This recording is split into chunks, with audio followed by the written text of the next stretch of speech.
Bud. Wines. Bud. Bud. Wines. Bud. Bud. Wines. Bud. Wines. Bud. Bud. Wines. Damn, it's Richard Nixon. It's Ron DeSantis. Ladies and gentlemen, it's another Sunday evening, and it's time for Let's Talk Oconee SC, the radio show and program. It only has 3 total people listening to it, and one of them listens to it on repeat. Welcome, everyone. I guess we need to start with Ruin. Matter of fact, I want to get a full effect of this, so let me maximize Ruin real quick. Holy Is that your cow. Ron DeSantis? I'm going to buy a hairpiece, so they've given me 12 different styles, and I'm going to wear all these different styles to see which one is the most natural. Chris, I really didn't realize it, but if you would take it to a lighter tint, you have a look of Trump. Don't you? God! How's that look? It looks like Ron DeSantis to me. Yeah. Drew McKissick. Boy, it really scares me half to death. Welcome into the show this evening. At least he doesn't look like that Smith fella no more. Hey, Who is he? Oops, wait. Looks like that Smith fella's grandpa. Oh my God, y'all stop it! Enough of him. 7:01 right now. And before we go any further here on the show this evening, someone has sent us something that I think you all will enjoy. Here it is. And just know we know you love Let's Talk Oconee, and it's proven by you posting about our show. How about that? You like that, don't you? I love it. Yeah. Little Blues Clues. Oh, yeah. There you go.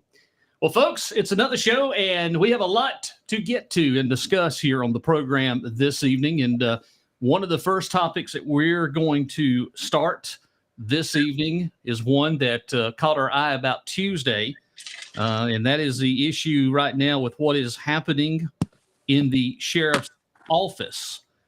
Sources say that there's some interesting things taking place out of the sheriff's office right now. What's happening? Well, there's an employee that is on FMLA, and the article was weird. Did you have to check it in the journal? Did you read it? I read it, but it doesn't really say what's going on. So Nothing at all. It says there's more could be potentially coming. Right. So who's hiding from what? I don't know. That's what's interesting is it's like somebody's hiding from something. Chris? Well, I mean, not necessarily. I mean, I've had people that have taken FMLA before when they've had family issues or taking care of an aged parent. I don't know. It's very odd. I had no idea why it's even in the paper. Well, yeah, that's what I was going to say. Yeah. Is why is it in the paper? Why is it such a big deal that it's in a newspaper? It sounds like somebody is upset about someone taking an FMLA, and that's why it's in the paper. Like there's some sort of discourse over there with the employees about someone having an FMLA, and that's why there had to be But let me read something to you, and this is where we're drawing conclusions here on something. In the article by Riley Morningstar of the Journal, of course, it said, and here's the quotes. Mike Crenshaw, he added that the office had conducted an internal investigation into the circumstances of the situation. Oh, that's different then. There's the triggering words right there. Yeah, but when I was in the Navy, it was against the UCMJ to malinger, which would be like come up with a medical condition so you didn't have to go on deployment or be on patrol or something like that. And you could lose your job for that, which I mean you should, even if it's a sheriff's employee that doesn't want to be on road patrol or has got some sort of I'm a conscientious objector and I don't think that I could use a gun, but I still want to be a cop. Andy Griffith's, he's dead and gone. Let me read it again. He added that the office had conducted an internal investigation into the circumstances of the situation. Crenshaw also goes on to say that more information may be forthcoming in the future, but this is all I can comment at this time. And we all know what the Family Medical Leave Act. Of course, it's to protect your job if you, for qualifying reasons. If you're dealing with a serious health issue, you have to take care of a relative, or I think you can take FMLA for if you're having a birth in your family. But those are the two comments that really has got a lot of people asking the question, what's going on? They don't have a fraternization policy in the sheriff department. I mean, they can have sex with each other and have each other's children. So that shouldn't be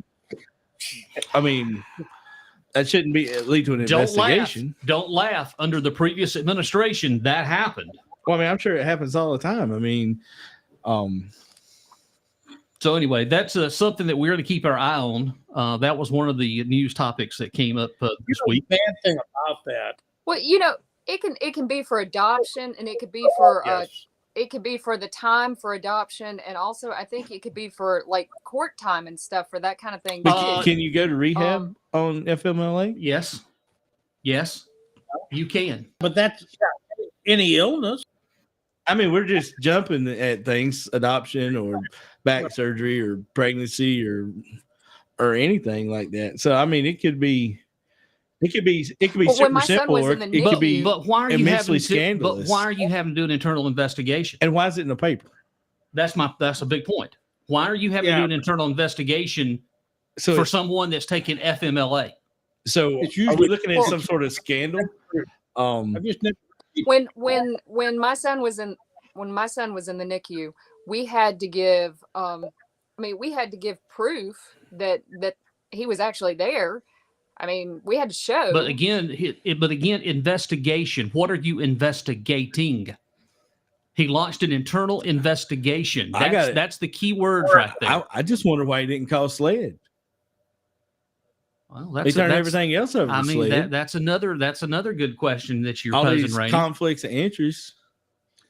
When the sheriff had SLED chasing a $3 notebook. All right, Chris, go ahead. I know you've been waiting to get comments in. I was going to say, if this investigating, typically your FMLA, which in this size of a community and an organization like that, probably would have to require the sign off of Crenshaw.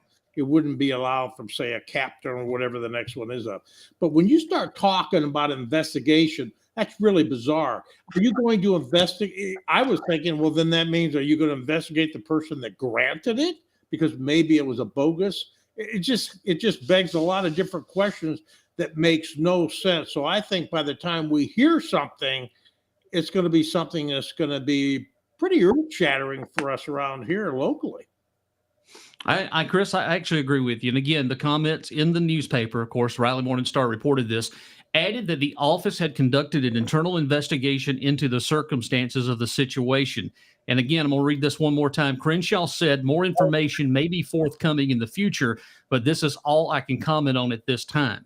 And he did confirm that the employee, whoever it is, has been out of the office since the first week of the month, which would have been April.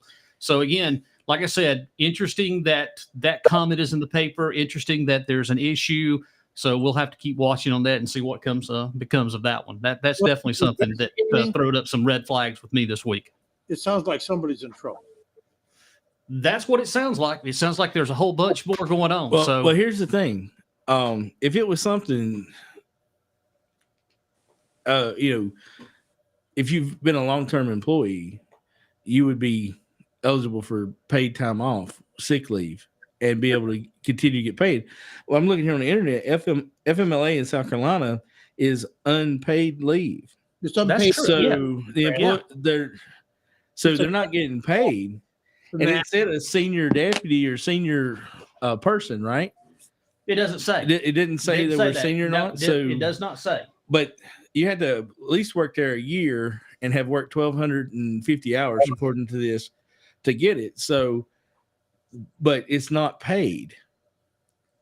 Well, if you've got PTO time, you can use it before the FMLA kicks in. But mostly for a medical. Like I had to go out on FMLA 5-10 years ago before I retired from the university. I had X amount of days built up, so I was able to take that and get paid. And then I went into my FMLA. But was this that fella that Wayne McCall said got shot in the neck that they ain't been talking about? No, that's something totally different. I don't even know where that. Yeah, that's something. But there's so much misinformation out there that we want to make sure that we get to the bottom of whatever it is. All right. Next up, item up for bids, and I knew this was going to touch Ruin. Are you ready, Ruin? It's time to talk about infrastructure. I'm just going to let you start this because I know that you've got a lot to talk about when it comes to infrastructure. Okay, so, well, there's actually a couple things. So we know we ended up with the sewer south, and we do know that the dude that was talking about maintenance backlog, it was hard for me. I literally had to get on top of the speaker to hear what he said. He said 50 million. Now that 50 million's in the kitty that we know is an issue for this county that's way off to the side, and nobody's going to address it.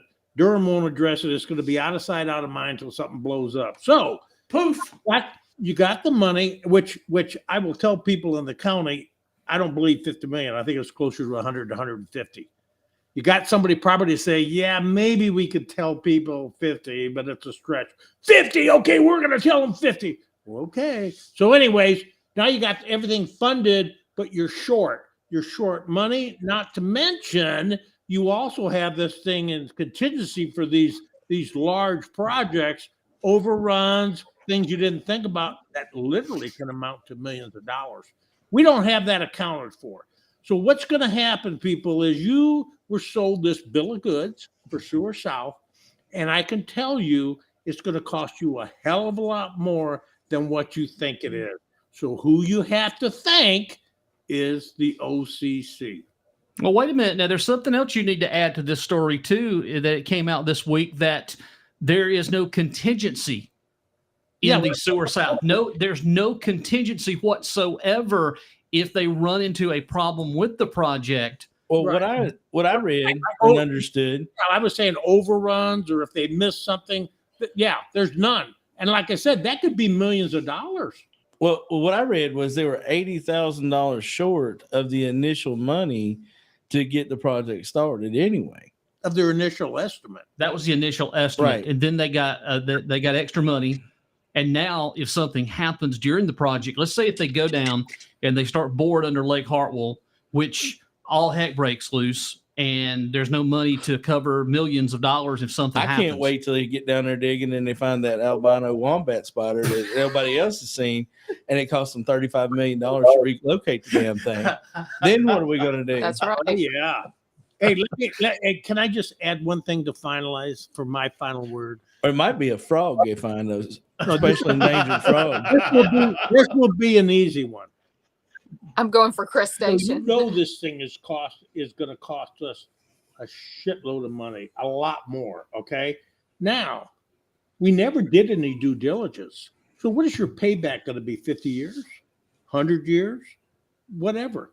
The point is, we're spending millions of dollars, and typically you don't. I've never heard anybody not doing it, but I'm very suspicious. If you don't do a due diligence, it's because you know you can't pay back your investment.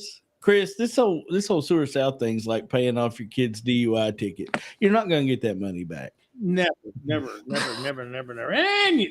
oh Lord, Rannie, you're right. Sorry. I mean, here's a question that all of us need to ask the chairman of Oconee County Council. I urge you to ask this question. How much money have we got reimbursed on the first Sewer South that has been sitting down there for 15 plus years that hasn't had a turd put in it ever? Nothing. They have to go there and put water in it once a month. We've got to be bold. We've got to build a bridge to nowhere. Well, it sounds like to me we're deep in the black. Very deep. Yeah. I mean, hugely deep in the black. Well, I tell you what, we keep spending money like this, and they're going to get rough with us. Hey, yeah, especially over bacon. Hey, he doesn't care. You know why? Oh, man. He's going to say, hey, man. Speaking of bacon, I was over there at the Waffle House a while ago. And I mean, I literally was. I ain't making this shit up. I was at the Waffle House. 48% of my kids work for the Waffle House now. And anyways, they let me sample the bacon. And I'm telling you what, they bought the right bacon. That stuff's good. Okay, so Jeff. Yes. He doesn't care because he's going to deflect and say, well, I care. That bacon was good. Okay. No, wait a minute. Seriously. That wasn't on my watch. But all this is everything going forward. This entire sewer south, everything is on his watch.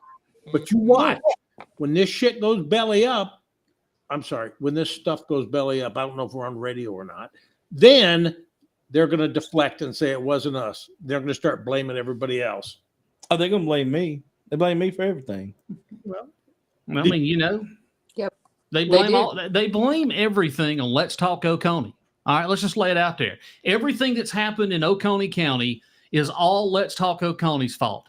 It's trash. We're nothing but a bunch of bums. But hey, I tell you what. But you know something? This group was around way before Let's Talk Oconee even came into existence. Since August, and it's funny, we're not the one making decisions. No, we're just making fun of the dumbass decisions they're making. And these are absolutely some dumbest decisions that I've ever seen in my entire life. And it's just going to get worse. It's not going to get better. Just sit around. Hey, wait just a little bit longer. The bottom's about to fall out. I'm telling you. Hey, speaking of dumbass decisions, I wanted to say something that's not really that dumb. I want to give a shout out to Josh Roberts. I've been missing talking to him. Mm-hmm. Yeah, he's a good fellow. I like him. The guy for the job. That's the guy for the job. We should have made sure that he got in there instead of this other thing. But it is what it is. Well, you've got another election coming up in 2024. Good luck. Because I'm telling you, I'm not even sure Oconee's going to be around by 2024 at the rate we're going. Well, we're not. It's just getting warmed up. The problem with having somebody like Josh Roberts in that role is when somebody would ask him a question, he'd probably take a second, maybe 10, 15, 20 seconds, and he'd literally give an answer that had meat to it rather than blaming the communists, socialists, and globalists for our ills in this county. Because I have not seen any. Well, maybe I saw one the other day. I reckon. Or was it the devil made him do it? No. Well, I have that. Hey, you better get in the phone booth. I get that 911 call. I have a lot of extensions in my house. Scares the hell out of me. So anyway. I've said this before, and I'll say it again. This has gone beyond Republican and Democrat. Everything that's been happening just the last year and a half to 2 years is beyond the political realm of things. This is just, it's something beyond what we even think. Well, you say that, and Thursday night, I was over at the Republican men's group meeting, and they had like 120 people show up to listen to the Freedom Caucus. And those guys, listening to them, other than the way they're going about doing business, they're just like any other Republican. They're just not willing necessarily to play the political games the way it's been played for the last 60 years, which is causing trouble. But that don't mean that the Republicans that aren't playing the Freedom Caucus game are still bad people. They're still Republicans too. We got so much fighting in both parties at one another that we're just not even fighting each other party wise. So it's just total chaos. You mean Freedom Caucus and OCC and OCRP and right? Yeah, there's just so much of it. It's hard to know where you're supposed to be engaging at, and if you get a hold of all of it, it'll wear you out. That really makes me sad too. I bet it does.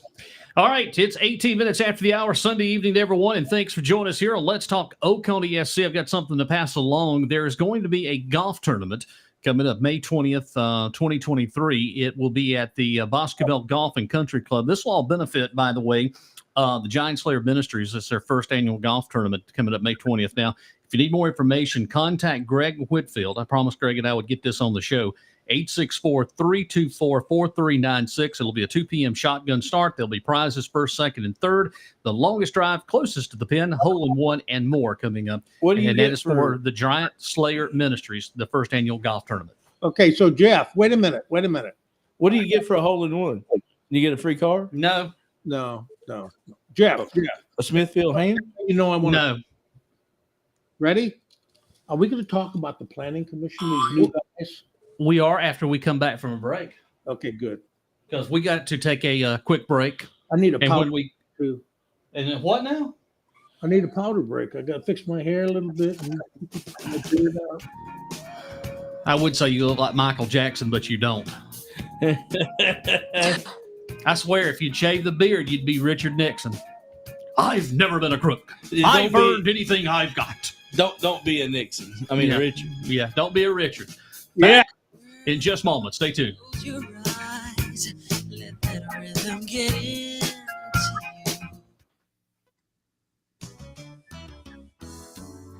Mark your calendars. Coming up on May 20th will be the next Oconee Mountain Opry show as they bring local and regional artists presenting a variety of styles and goofy comedy skits coming to the Eagle Nest Arts Center. Again, that's Saturday, May 20th, starting at 7 p.m.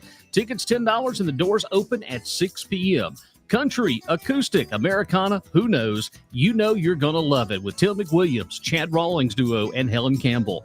It's an opera-style show featuring country roots music and comedy and old-time entertainment, taking place at the Eagle Nest Arts Center located at 4 Eagle Lane, Salem. Tickets, once again, can be purchased at Town Hall, or you can go to eaglenestartcenter.org for more information. Tickets $10. You can call 864-280-1258. Mark your calendar, Saturday, May 20th at 7 p.m. It's Oconee Mountain Opry at the Eagle Nest Arts Center in Salem. Mark your calendars, it's back. Aircraft for the Animals Fly-In, benefiting the shelter pets of the Oconee Humane Society, coming up Saturday, May 13th at 10 a.m. till 2 p.m.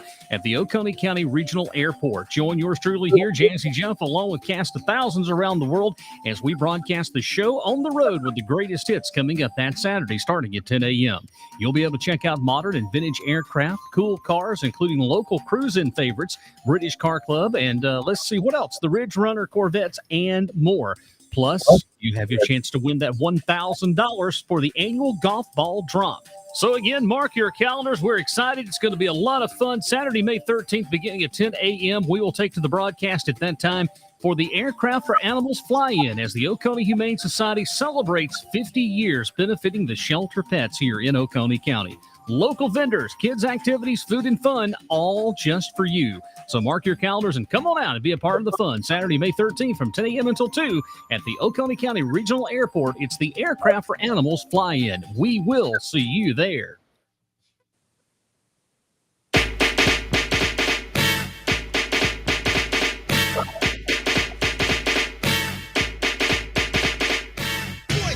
Yeah.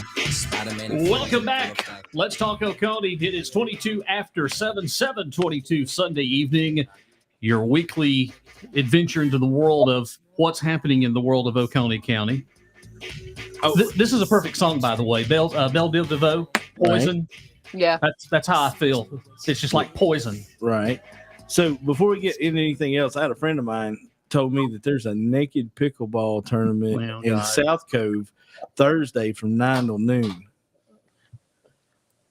Yeah. So I'm going to get Chris and we're going to go down there. Are you going to play in it? I'm going to play. I'm going to watch. I'm going to have my hat on, and I may be trying a new hairstyle. I found a friend of mine. She said she had a paddle I could use. A paddle? A paddle, yeah. Yeah. She said she would paddle you? No, she said that she had the extra one. Oh, I'm sorry. My headphones. I thought you said she would paddle you. Sorry. No. I mean, I don't know what we get into, but it sounds like it's going to be fun. Man, I'm sorry. You know, what the hell? Let me I want to, before we get into the Planning Commission, I want to go back a little bit. And we were talking about infrastructure. Now, we all know that the RIA, which is the Rural Infrastructure Authority, by the way, it's Democrat money, I might add. We don't want that. Gave $900 million from South Carolina's share of the American Rescue Plan Act. So now let me go in further, a little bit further. Here's where this money is going in Oconee County.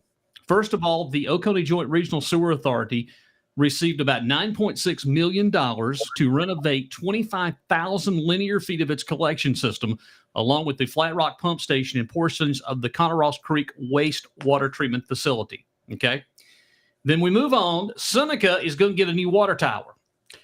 Seneca was awarded almost $7 million to install an elevated water tank with a capacity between 500 to 1 million gallons of water that's going to be off of a Doug Holler Road. So that's coming. That's where some of this money's going to.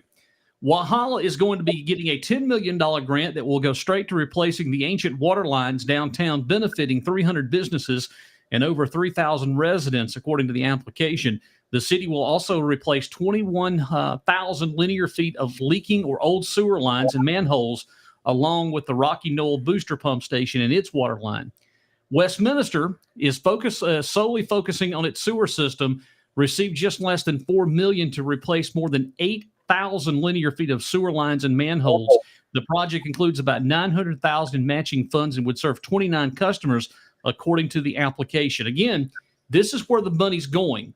So we're putting money into the infrastructure, and it only makes a small dent. But just remember, we're doing this with Democrat money.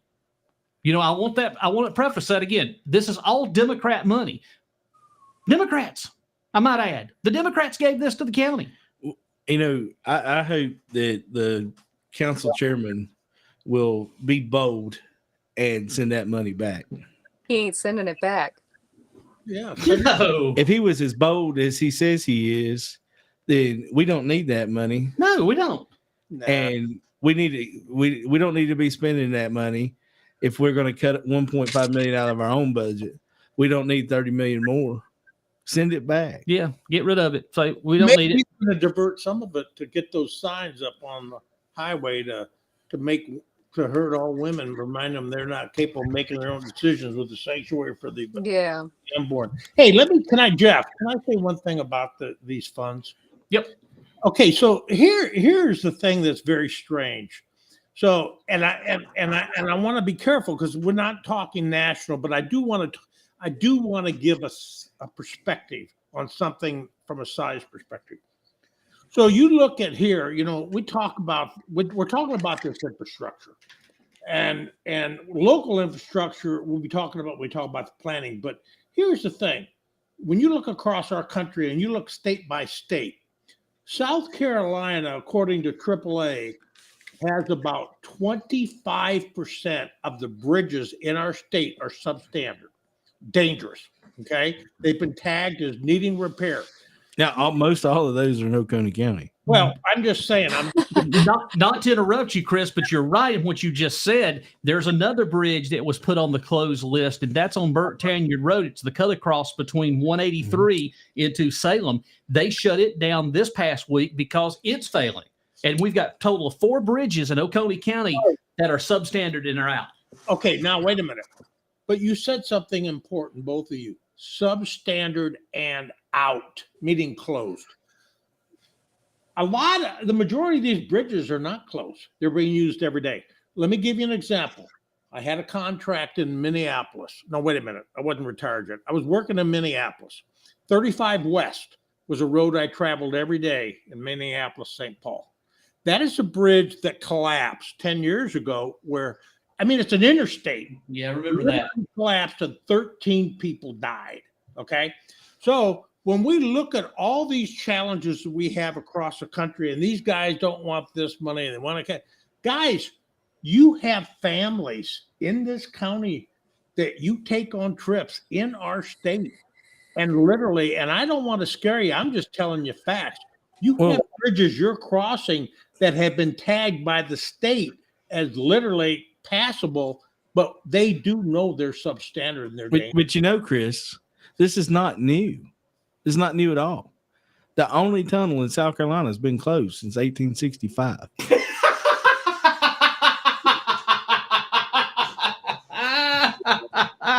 And we had 3 of those, not just one, but we had 3.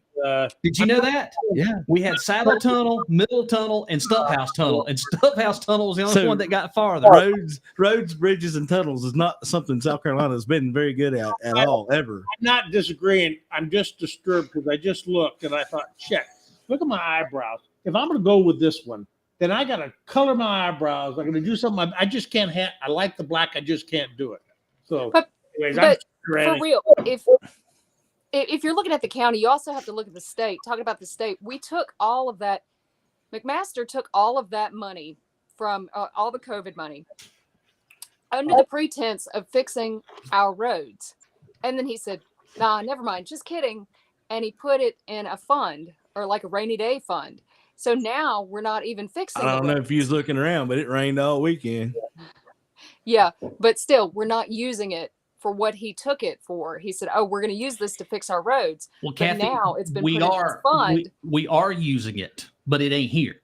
What's happening if you get on the interstate and you drive I-385 to I-26, just on the outskirts of Newberry County, when you come into Lexington, you will find that all of the money that was earmarked for the rest of the upstate has been shifted to I-26 all the way to Charleston to complete it for this inland port in Greer. That's where the money went. I don't understand what's going on, but you can go out of this state in any direction.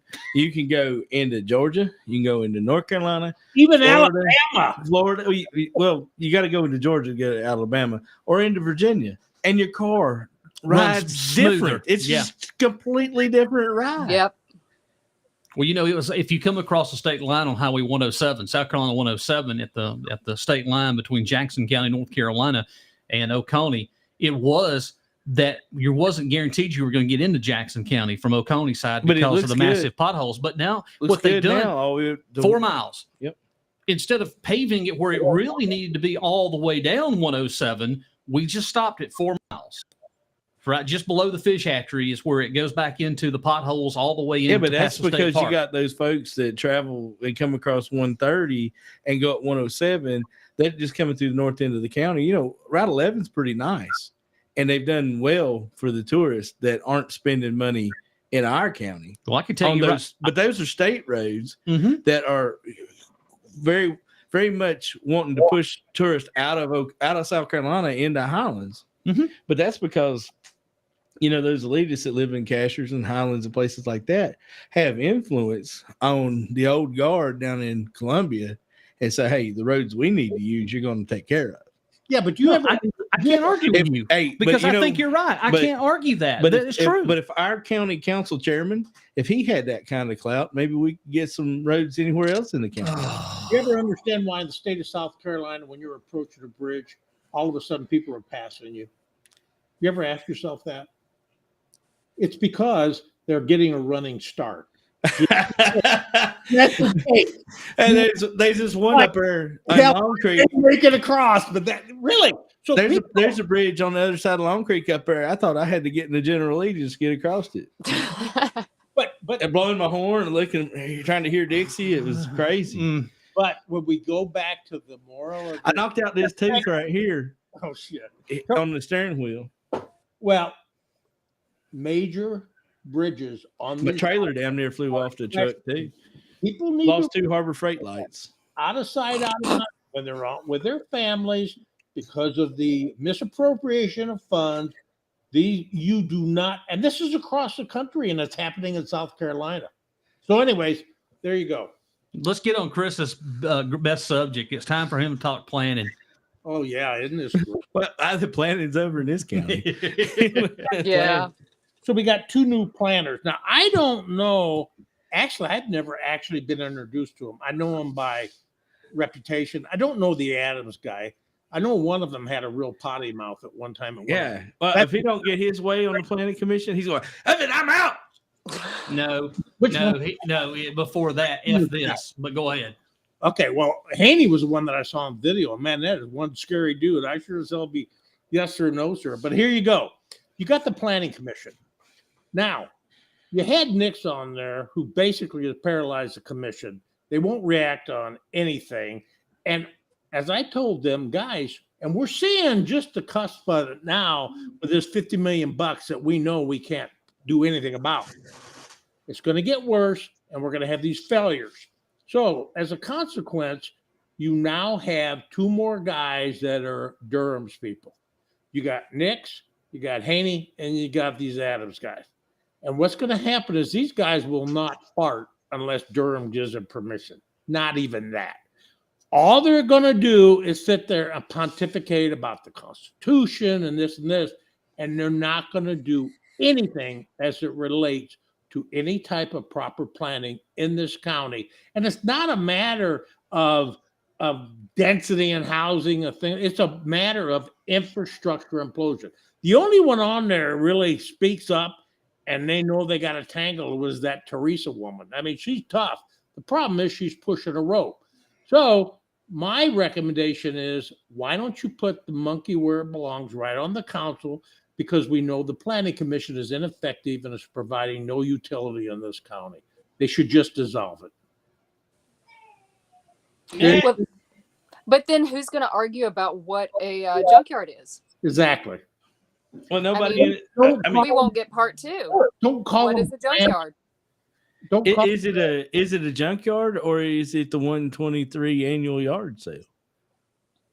And it goes all year round. I like that though. I usually stop. I like to see what they have. I've been known to stop, and then they find out it ain't a yard sale. They just got crap in the yard, and I offended that lady. Well, then make some offers. I did. I offered to put it in the trash for her, and she wasn't happy about that. You know what? Think about it. When She said her great uncle left her that lawnmower. I need Oh. to hear. It's an heirloom. It's an heirloom. It didn't have no tires on it, and it didn't have no gas in it either. Right. But hey, one thing though, seriously, I do need to hear this because I've given up. But it's not out of the realm of reality that you can have such significant infrastructure issues that catch up with you, like what we're starting to see, that you literally can bankrupt the county. It has happened across the country. But you know, for a lot of people though, bankrupting the county is not a bad deal. I mean, because we can get all our friends to move in here from New Jersey and buy it back for a discount and make it the way we want it. Well, I never thought about that. I think you just call Pickens County and get them come over here and repossess Oconee and make it back Pickens County like it was before 1868. But hey, We don't want them here, though. They don't like books. But hold on a second. Oh, that's true. Pickens County just got FN Arms, FN America. They did. Are coming to Pickens County. They're going to have like 100 people over there making machine guns. Yeah. You know, I've been enjoying retirement, but if I got the opportunity to make machine guns for a living, I might go to work. Machine guns and no books. What could go wrong? Let's break this development thing down a little bit further. Now, this past week, the planners had a multiple discussion, of course, of how to address the residents' concern for what we've always heard the term, this high-density subdivision. Yeah. Mm-hmm. Okay? So at the meeting, David Dix made the proposal for adding to the county's development standards initial screening criteria of greater than 20 acres in size and greater than 2 houses per acre, using examples of 40 more houses per 20-acre plot. There is no max density in the control-free district. Now, that's puzzling there. It makes no sense what he says. Well, what it means is somebody can move in up on the mountain and put trailer homes 18 feet apart. Exactly. But a trailer home is not a house. Nope. And it's not considered a house. That's right. Anything under 400 square feet, you're not even taxable. So you can put 4 mobile homes per septic tank. Right. And as long as it's, you know, you get them outbuildings, as long as they're less than 400 square feet, the county really can't say nothing to you anyway. But here we're talking about in the next comment, if a prospective developer meets all the criteria, the property will be automatically screened in the residential zoning category upon staff approval for the proposed subdivision. Do we have zoning? No. I thought it was citizen-initiated zoning. Right. And so if that guy wants it to be zoned residential, he'd go down there and ask him to. But then our planning commission and their property rights and constitution talk and all that stuff will be like, well, what about if a chicken farm wants to move in next door to this subdivision? I'm not we can't really have a subdivision there just in case we need another chicken farm. I'm not a smart man, but I have a lot of common sense. This is absolutely crazy. It's idiotic. Yeah, but what did you? That's my point. What did you expect? Right. Yeah, I'm bringing it out. I wanted to break it down a little bit further so people understand that none of this right here makes any sense. I tell you what makes less sense is the great chicken debate in Waha. And they stopped it. By the way, you can still have chickens in Waha. Well, you should have. Be able to. I mean, who was going to actually catch that crazy rooster? Nobody. Call in Oscar the Grouch to define junkyard. All right. So, but let's talk about Walhalla real quick. They were working on their budget, and Grant King surprised me with his 8% inflation raise that he wanted to cost of living raise. And it surprised me that all the other council members don't want to take care of the city employees. I was surprised by that too. I'll give Grant an A for that because he stood up for the employees. I thought. Well, only bad decision that Grant King's really ever made was getting involved with the OCC. He's probably a relatively smart fella, except for that. But eggs and milk and electricity and everything it's gone up a lot. Yeah. And so that Burton fella said in that article, we want to give incentive-based, performance-based raises and let it up to their supervisor. Well, he is their supervisor. And, then you get this good old boy system at work. You're going to have most people starving and somebody getting a 45% pay raise. Mm-hmm. Yes. I like the way the state of South Carolina, when you get a pay raise, it's for everybody. They section it off. If you make 50,000 or less, here's what you get, blah, blah, blah. I don't like the idea of supervisors because there is that sense sometimes that supervisors can, maybe throw the bone to their favorite person, or it's kind of not fair. I guess that's what I'm trying to say. I'd rather see it done across the board for everybody. Well, when it comes to a cost of living raise, it needs to be done across the board. Mm-hmm. Yeah. Now I can say though, if you've got supervisors that are making way more money than they're worth, they might not need a cost of living raise. But those employees at the recycling center that are making $10 an hour working 12-hour shifts, or those firefighters that are, first year making $13 an hour, let's be real. They have got to have enough money to buy groceries. I'm glad you said something. I want to bring something up that I have been informed of, that starting next year, the school bus drivers in Oconee County, they're going to be seeing more money. How much? They haven't said that yet, but they are going to put them in more of a market-based competitive pay. Are they going to tell them that and then not give it to them again? They've already told them that that's going to be the case. So I was excited to hear that they're working towards getting it up, because again, Oconee was almost at the near bottom when it comes to school bus driver pay. Right. We figured that one out real quickly. Well, like Larry's saying, unless it's retroactive, it's not going to cover what's lost, but at least 8% will help in the future. Well, you're never going to be able to give people what they've lost. The thing about it is, when you look at the way this is being calculated, I understand about the inflation, but the problem is we don't even know if people. So what if somebody gets 8%? They could theoretically be underpaid by 30% to the market. But you wonder, everybody gets shocked when somebody steals money from the city or from the police department or something else. Well, come to find out, these people are starving to death, and it's the only thing they could do to survive.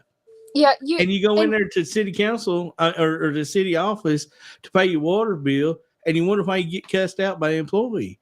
Well, she's got to take time to do that job away from making real money for her family. I don't disagree.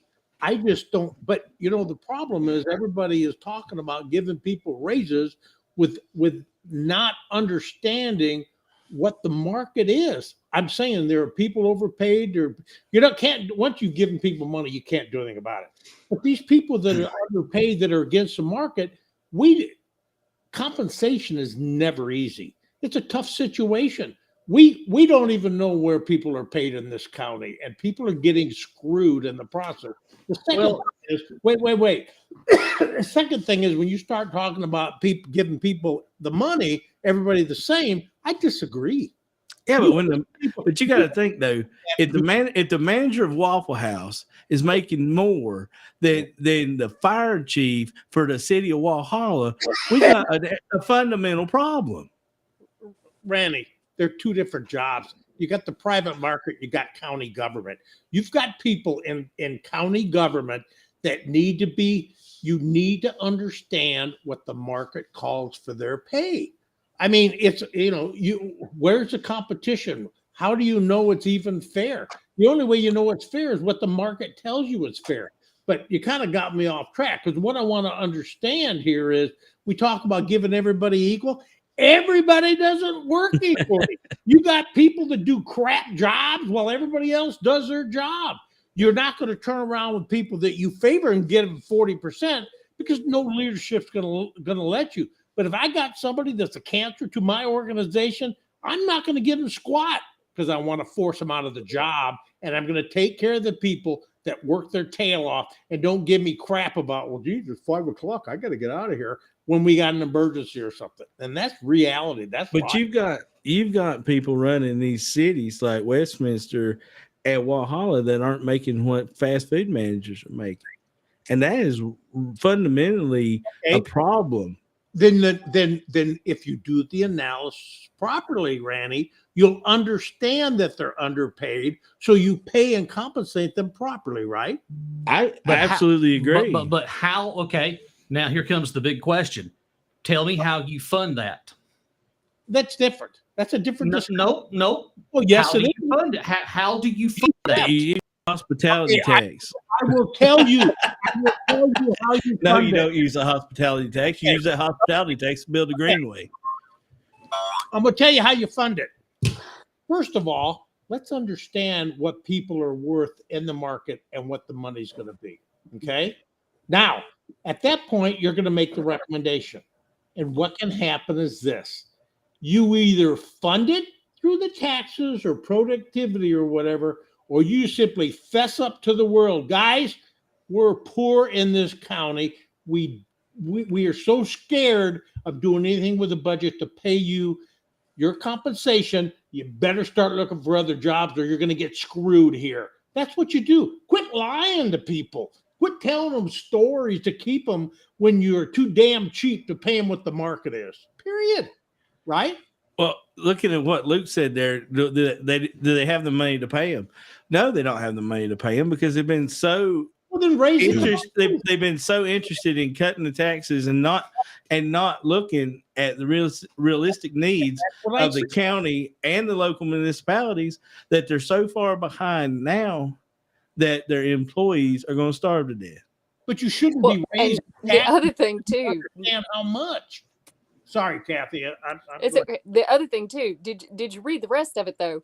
Because other than Grant King, the other talk and logic was: are they mismanaging their money? Why do they need a raise? Are they mismanaging their money? Did you read that part? Yeah, like that was what I was hoping you would jump on. The people, why can't they live on what they already have? I mean, I don't know. Y'all grocery shop, right? Life, liberty, and the pursuit of happiness. Have you seen what things have gone up? I mean, everything. It's like every week, the things that you normally buy go up. They creep up just a little bit more every week. Right. I mean, you can count on it. Marlboro regular Reds things is that you buy $7 a pack now. Yeah, 20, 30 cents here, 20 cents here. I mean, it just keeps getting higher and higher. And this guy's sitting there having the nerve to say, look, when you've got county employees in the food basket line, when the food pantry comes around, we've got a problem. Yeah.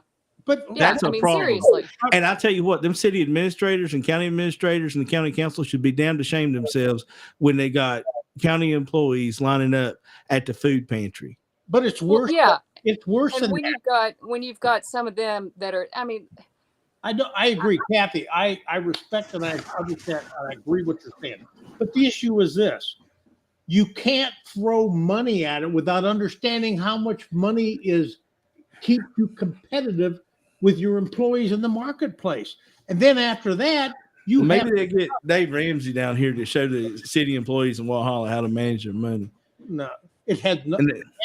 Now you're talking about Big Brother getting in somebody's life about them managing their money. That's the thing is, you got to start at the first.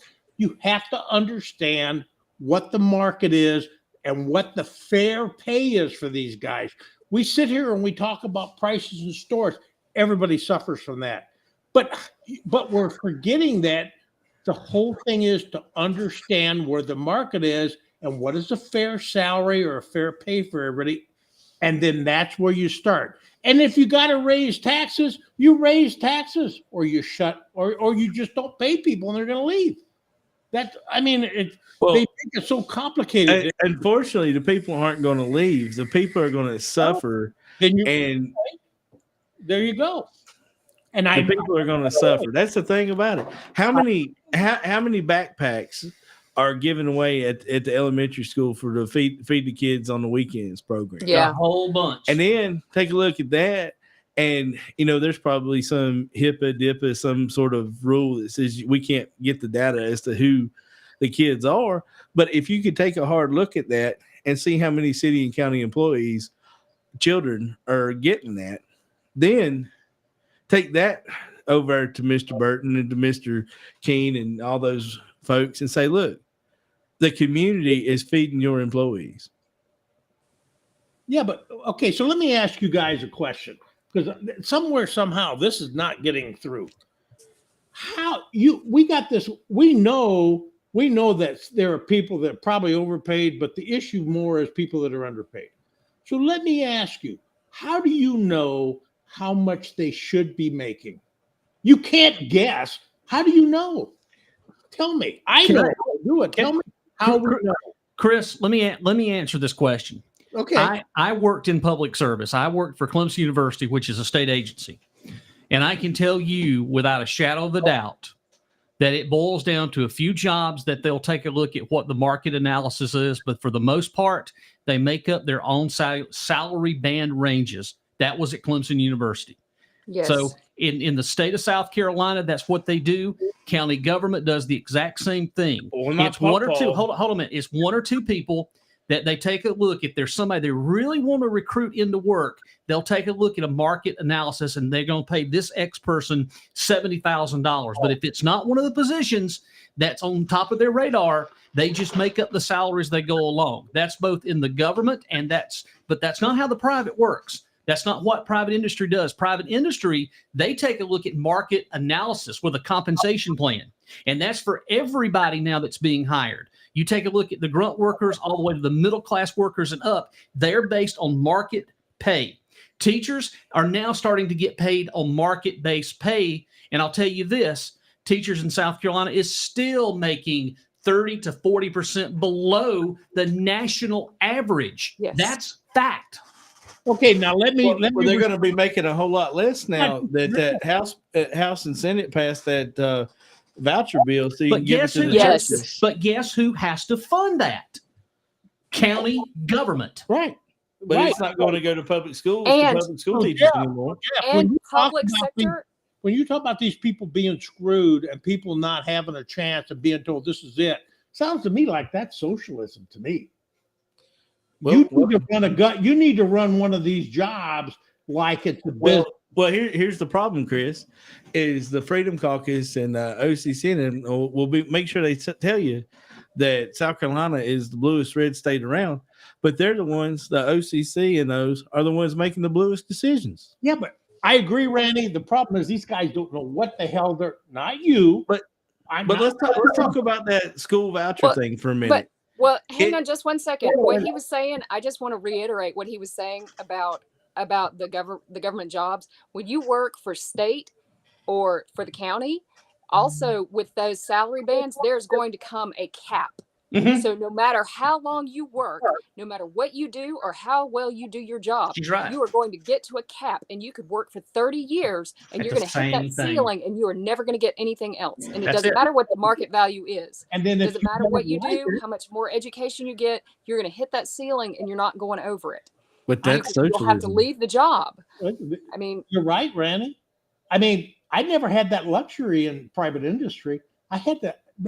It didn't matter how many years service I had. My ass was out the door if I didn't perform. Right. All I'm saying here is we got to make things fair for people. And if we don't want to make it fair, then people need to fess up. Listen, guys, we're just like these OCC guys. We're just blowing smoke at you. Yeah. And then we're going to say, oh, we can't raise taxes. And all Ribbit. Get screwed. Period. Ribbit. Well, the devil is ones that made them lower the tax. I know you agree with me. I do. But let's talk about that school voucher thing. Yeah. We're going to give You're right. We're going to give these school vouchers to these folks to use private schools. Mhm. Yeah. But I would say that 80% of the children in Oconee County that don't go to public school are homeschooled. How many? And for the difference in the homeschool population versus private school population, because you've got private school, homeschool, and you got public school. Okay, in public school, we had over 10,000 plus this year in register for public schools. So I tell you, in the private, I would think there's 1,500. Right, but then I would say there's probably 6,000 homeschool. But don't homeschool people get money? They don't get money. They don't get money, and they're not going to get any of this voucher money either. I thought they got the taxes, or they don't get any funding. No, for homeschool. No. Okay. But the state does have a charter, does have an online charter too. So what is that's provided so free? What I understood is there's 3 options with the homeschool stuff. There's and they all choose option 3, which is another entity that's an association that they belong to in the county, and they get, I don't know, but anyway, they got to pay money to that, but they don't get any money from the government. So I'm really not sure who this voucher system thing is going to help out, except for a bunch of churches. And who's regulating that? No one. Nobody. When I was a Navy recruiter, we had a lot of trouble with private schools and homeschools, and the quality of education that came out of them didn't meet high school diploma criteria. And we had this lady at our district office, and she was a doctorate in pedagogy, and she understood the intricacies of post-secondary education. And she had to validate whether these homeschool kids actually met the criteria or not to have a high school diploma to join the military. Mm-hmm. And there was a lot of them that didn't. And we, as a recruiter, we would take them over to GED classes. They had passed the GED curriculum, no problem, and then off they would go. But then there's these places that if you pay them, they'll just print you a diploma and a transcript. Yeah. Then there was 3 colleges in South Florida that just got in trouble for writing up nursing degrees. Mm-hmm. And there's 9,000 nurses out there in the United States somewhere that never had any practical training. And they're out there, stabbing people with IVs and stuff. So let's as much as I like limited government, we've also got to have ways. We got to have a way to checks and balances to make sure these kids are getting the education they're supposed to have. Public schools are getting destroyed because of this push for these vouchers. These vouchers means that you have parents that want their children in public school and they want me to pay for it. And my kids went through public. I went through public. I believe very strongly in public schools. My position is I don't have kids in school. Why in the hell am I paying any taxes for schooling? That makes as much sense as people ask me to pay for their vouchers for private schools. The hell with that. Pay your own private school. Well, I thought that was the need for the basic word there. Private was you do it on your own. Yeah, my 2 oldest went to private school for some time, and we paid for it. So there's your answer. You did, Cathy. There's your answer. We didn't want them to go. You want your kids to go to private school, you pay for it. But how did they turn out? They turned out great against the kids that you got in public school. They turned out great. We went to public school later. It's one of those things where I think that I know everyone's watching. She's probably going to say something to me. They're all brain surgeons.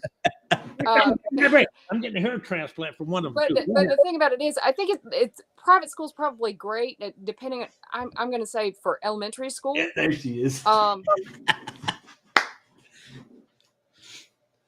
the thing of it is you have to look at whether or not they're accredited by anybody. Because if they're not accredited by anybody, then when you show up to public school, it's like you never existed. Right. Well, and there's so many different accreditation organizations out there. And right. that one thing that lady that worked at the recruiting district was she had to understand all of them and know where their shortfalls and whatnot. Because you're right, the accreditation It's just like your credit report. You just three different ones out there, and Equifax they give anybody credit. So Yeah, and if you also have to know what are they going to teach? Are they going to teach your kids science? If it's a religious institution, are they going to teach your kids biology? Are they going to teach them? I mean, because if they don't, then when your kid tries to go to college, they're going to be behind and they're not going to make it, and it's going to be a real problem. So I mean, there's all sorts of things to consider. And the other thing that I have a problem with private school is having a disabled child. They don't have to accept disabled children. They don't have to accept anybody that they don't want. If it's a religious institution, they don't have to accept someone of a different religion, and that's discrimination. So they can just they get to pick and choose. And why should I have to pay for you to pick and choose? I shouldn't have to pay for that. Yeah, but you got to remember, this thing's being led by somebody that got a master's degree in education in less than 3 months. By a highly questionable accrediting agency. It goes back to accreditation. And they're having their own problems too, because the board director, the chairman of the board resigned, and now the president of the university resigned, Bob Jones. So they're having their own issues over in Greenville. Folks, I know that we are a little after 8, but I wanted to bring up the last topic of the night, and it involves the school district, and it involves money. Oh. So we're hearing that the ramblings of the winding down of the lawsuit is forthcoming. Who wants to take this one? Well, let me start. Okay, Chris, you take it. Of course he wants. Of course, Chris is going to take it. We got this guy, and we have this elementary school, and you know what? I'm sorry, but kids have differences. You have black kids, you have Hispanic kids, you've got Muslims, you've got Jews, and kids don't know. So they're wondering why, hey, you got this Jewish kid and everybody's saying Merry Christmas. They're like, well, geez, I don't get anything. Well, think how that kid feels. He's like, well, geez, now he's starting to question it. So these schools are trying to teach people we're not all the same. That's how we accept the differences. That's how we respect each other. So this guy decides he wants to sue because of critical race theory. Now, I'm not teaching critical race theory, but he does this, makes these public schools pay. So he is saving the children. He is the same guy that gets on his blog and mocks slurs for Jews.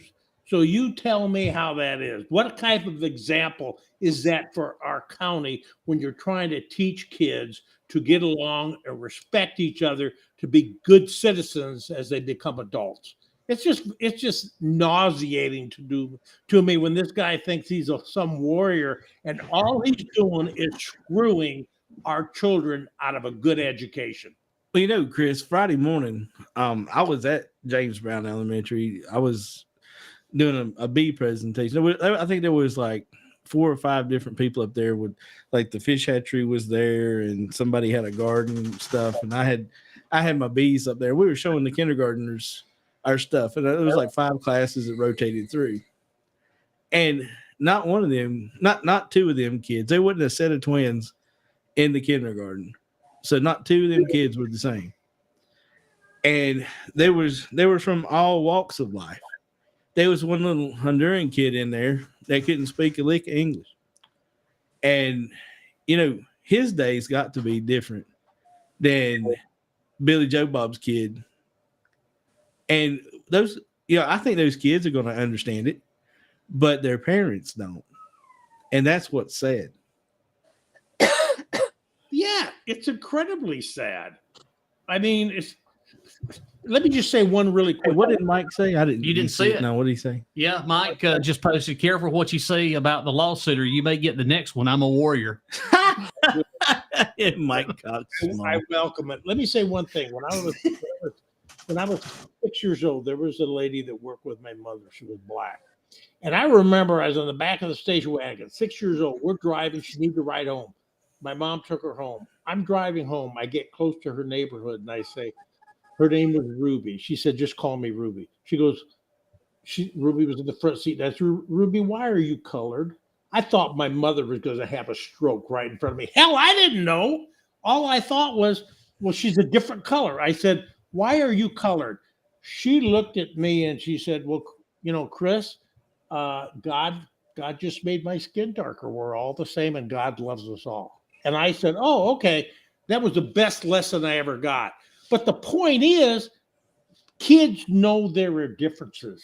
You need guidance to understand, to respect those differences. So you understand, and then as you become older, you don't become one of these people that want to deny this kind of stuff, deny history and everything else. Not to mention, your kids are not going to be prepared for the world to work with a diverse society of people around the world. Those are facts. It's not going to be cloistered like Oconee County. It's much bigger than that. Okay, Randy, sorry. No, that's all right. But I just wanted to point that out, is that those teachers up there at James Brown have a phenomenal challenge ahead of them every morning. Exactly.